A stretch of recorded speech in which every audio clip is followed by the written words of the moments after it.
কারণ ফির মানি বইয়া বইয়া খাওয়ান, ফির মানি হগির নেবেটির টেহা খাওয়ান, ফির মানি রিক্সাওয়ালার টেহা খাওয়ান, ফির মানি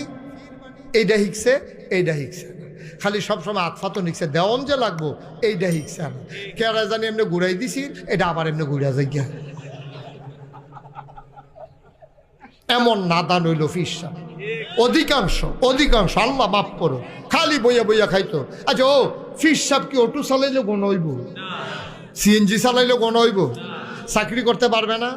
তো বাংলাদেশে যে বড় বড় যত ফির সাহেব দেখেন কোনো চাকরি নাই, কোনো ব্যবসা নাই, কোনো সিএনজি চালায় না, কোনো অটো চালায় না, কোনো কৃষিকাজ করে না, তে বইয়া বইয়া তো টেহা ভাই কো, টেহা ভাই কো, ওই হগিন্দি বেটি টেহা দেয়, রিক্সাওয়ালায় টেহা দেয়, মুরিদরারে বোঝায় বাবা দুনিয়া ছাড়ো দুনিয়া ছাড়ো, হেতে কয় সব সাইডে দিতে আসি, ছাড়তে ছাড়তে হেতে সব ছাড়ছে। আর ফির সাহেবে গিয়া এই গ্রাম থেকে খেত কিনতে